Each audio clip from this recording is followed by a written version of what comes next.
Puji Tuhan, haleluya. Bapak Ibu yang diberkati Tuhan, apa kabar semua? Saya percaya semuanya kabarnya baik, dahsyat, luar biasa, amin. Ya, saya bersyukur kepada Tuhan. Sampai saat ini Tuhan masih berikan kesempatan saya untuk terus melayani, bahkan belajar menyampaikan kebenaran firman Tuhan pada saat ini. Saya berterima kasih bagi Bapak Ibu Gembala, Wakil Gembala, bahkan pengurus doa yang memberikan saya kesempatan untuk belajar kebenaran firman Tuhan. Ya, pada hari ini saya dikasih temanya di sini dipulihkan untuk menjadi penyembah yang benar. Sekali lagi, dipulihkan untuk menjadi penyembah yang benar. Saya percaya tema ini bukan sembarangan diberikan kepada saya, dan saya percaya tema ini sudah didoakan oleh pengurus-pengurus doa. Iya, pada malam hari ini kita mau belajar dari tema kebenaran firman Tuhan yang telah diberikan buat kita semua. Dipulihkan untuk menjadi penyembah yang benar. Ya, ini dua hal yang gak bisa dipisahkan ya dari kehidupan kita sebagai orang percaya. Kita belum bisa atau kita tidak akan bisa menjadi penyembah yang benar kalau kita tidak dipulihkan terlebih dahulu. Ya, sekali lagi saya katakan bahwa kita nggak akan bisa menjadi penyembah yang benar, ya, kalau kita belum dipulihkan terlebih dahulu. Ya, berbicara tentang pemulihan ini adalah bagiannya Tuhan. Jadi pemulihan ini bagiannya Tuhan. Dengan kata lain, Tuhan satu-satunya pribadi yang sanggup memulihkan. Ya, Tuhan satu-satunya pribadi yang sanggup memulihkan kita. Tuhan si pemulih, kita yang dipulihkan oleh Dia. Ya. Atau mungkin dengan bahasa lainnya, seseorang dapat dipulihkan hanya dengan campur tangan Tuhan, hanya dengan karya Roh Kudus. Ya. Satu hal yang perlu kita ketahui bahwa Tuhan itu rindu, Tuhan itu sangat-sangat ingin untuk memulihkan setiap umat manusia. Ya. Dia rindu kita menikmati pemulihan yang daripada Dia. Tapi kita harus ingat juga, itu kerinduan Tuhan. Namun kita dikasih free will, kehendak bebas memilih. Memilih dipulihkan, apa memilih tetap hidup dalam dosa. Kembali lagi kepada kita. Tuhan gak bisa memaksakan kita. Walaupun Dia Tuhan, berdaulat atas segala sesuatu, tetapi dalam hal ini kita umat manusia dikasih kehendak bebas untuk memilih. Nah, yang menjadi masalahnya, kita mau gak dipulihkan oleh Tuhan? Nah, ini yang sering sekali terjadi. Ada banyak orang-orang Kristen, mereka gak mau dipulihkan oleh Tuhan. Ya, walaupun mungkin fisik mereka beribadah ke gereja, mereka teriak-teriak menyembah Tuhan, tapi habis ibadah tetap melakukan dosa. Ya, jadi oleh sebab itu, kembali lagi pada malam hari ini diingatkan kepada kita, firman Tuhan datang kepada kita. Kita mau dipulihkan enggak? Ya, saya enggak tahu apa yang di dalam bagian hidup saudara yang harus dipulihkan.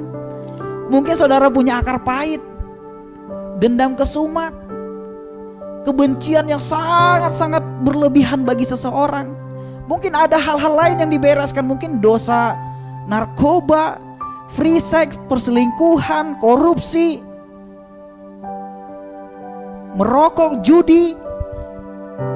Saya nggak tahu saudara, apa yang harus dipulihkan Tuhan dalam hidup saudara, hanya saudara yang tahu. Nah, saya rindu pada malam hari ini kita datang di hadapan Tuhan.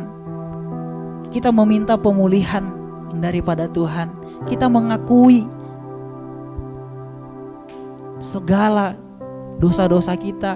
Mungkin kita keterikatan di sini, ketergantungan di sini. Kita datang sama Tuhan. Tuhan, pulihkan saya. Akui di hadapan Tuhan, maka Dia Allah yang sanggup memulihkan engkau. Amin. Jangan menunggu dipulihkan Tuhan. Samperin Tuhan malam hari ini. Datang sama Tuhan. Ngaku di hadapan Tuhan, jujur di hadapan Tuhan, curhat sama Tuhan. Biarlah malam hari ini kita mulai membangun komitmen kita di hadapan Tuhan. Kita mau dipulihkan oleh Tuhan, amin. Kita mau dipulihkan di hadapan Tuhan. Bangun komitmen di hadapan Tuhan. Ya, Saya rindu kita melihat beberapa contoh cara Tuhan memulihkan seseorang ya. Saya sangat tertarik dengan Rasul Paulus. Ada banyak memang cara Tuhan untuk memulihkan seseorang, apa saja bisa dia pakai ya. Kita melihat contoh yang pertama, Rasul Paulus ketika dia dipulihkan Tuhan. Coba kita buka dalam Kisah Rasul pasal yang ke-9 ayat yang ke-3. Dalam Kisah Rasul 9 ayat yang ke-3, coba sama-sama kita baca. Di sini judulnya Saulus bertobat ya. Dalam perjalanannya ke Damsyik, ketika ia sudah dekat kota itu, tiba-tiba cahaya memancar dari langit mengelilingi dia. Ini cara Tuhan buat memulihkan Paulus ya. Yang dulunya Saulus ya, dia terkenal dengan pembasmi umat-umat Tuhan. Dia cari itu siapa yang beribadah kepada Tuhan, yang percaya kepada Tuhan, dia basmi, dia bunuh saudara. Tapi suatu ketika dia hendak jalan ke Damsyik, di sana dia menikmati pemulihan yang daripada Tuhan. Tuhan langsung bekerja melalui apa? Caranya unik di sini. Melalui cahaya, tiba-tiba cahaya memancar dari langit mengelilingi dia. Tuhan pakai cahaya. Dan di sini di ayat yang keempat, ia rebah ke tanah dan kedengaranlah olehnya suatu suara yang berkata kepadanya, Saulus, Saulus, mengapakah engkau menganiaya aku? Selain cahaya, Tuhan ngomong langsung, terdengar suara di sini katakan. Dan saya percaya itu suara Tuhan. Ini cara Tuhan buat memulihkan Saulus, atau yang kita kenal sekarang Paulus. Tapi kita harus ingat juga, Paulus yang dipulihkan oleh Tuhan dipakai Tuhan untuk memulihkan banyak jiwa-jiwa, sehingga banyak jemaat-jemaat yang dimenangkan dia. Kalau kita melihat kitab-kitabnya, ada jemaat di Roma, di Efesus, di Filipi, dan lain sebagainya. Ini cara Tuhan buat memulihkan Paulus. Kalau kita mengingat juga kisah Raja Daud ketika dia jatuh dalam dosa, Tuhan memakai siapa? Nabi Nathan untuk menegur dia. Tuhan pakai nabi. Mungkin sekarang ini hamba Tuhan, pendeta, gembala. Ada banyak cara Tuhan untuk memulihkan seseorang. Bahkan ada lagi cara yang lebih menyakitkan saudara. Kalau kita mengingat perumpamaan tentang anak yang hilang ya, si anak yang hilang ini sampai melarat dulu. Dia sampai ketemu makanan babi dulu, baru dia ingat, baru dia merasa ditegur Tuhan. Baru dia kembali kepada bapaknya. Saudara yang diberkati Tuhan,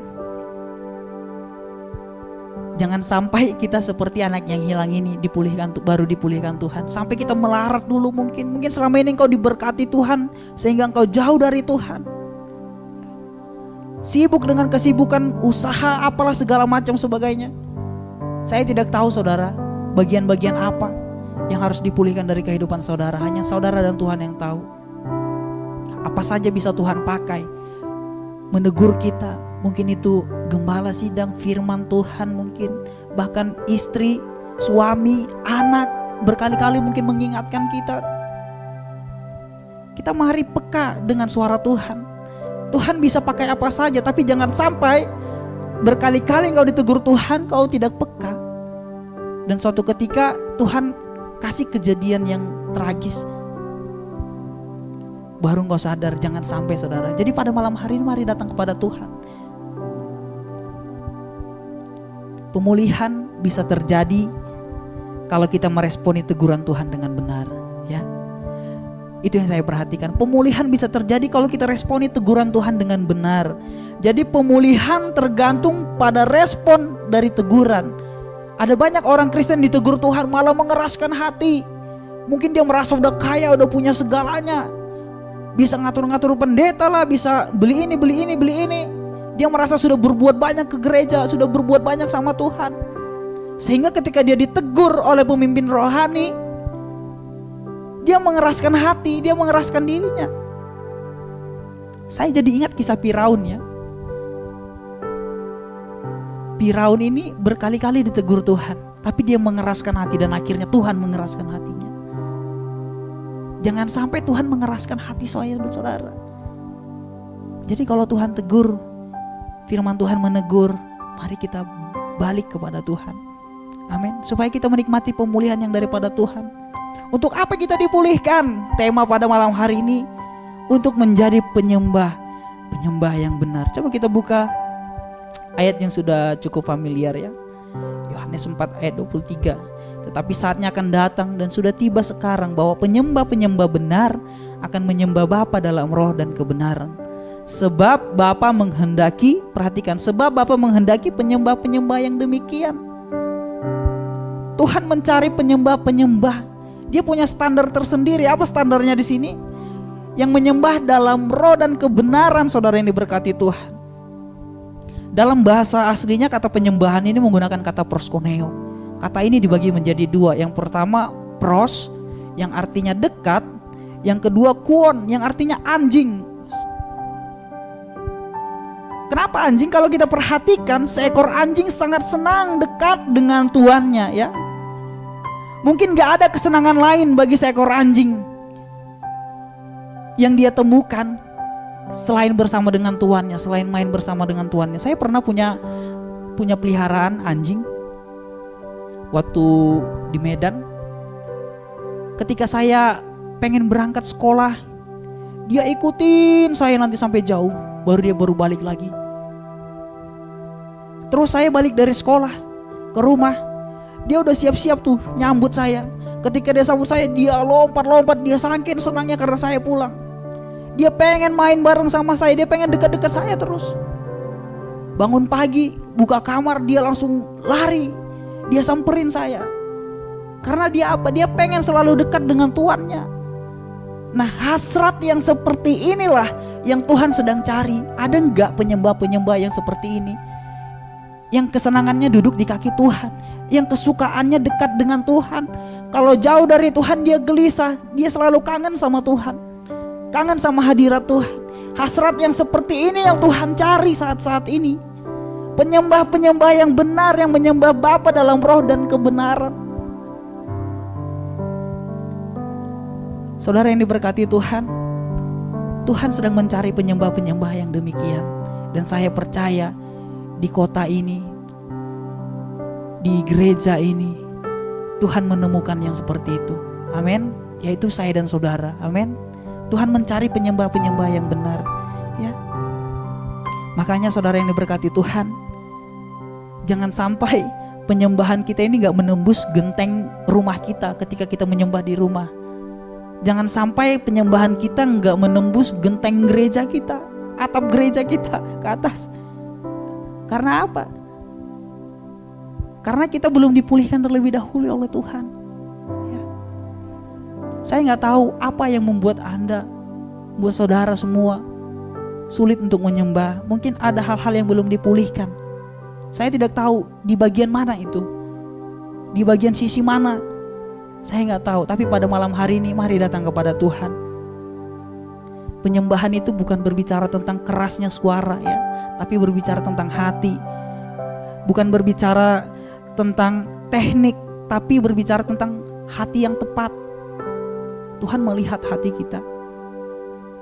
Oleh sebab itu, biarlah di tempat ini, di GPD Bukit Hermon, Tuhan menemukan jemaat-jemaat adalah penyembah yang benar, yang menyembah Bapa dalam roh dan kebenaran.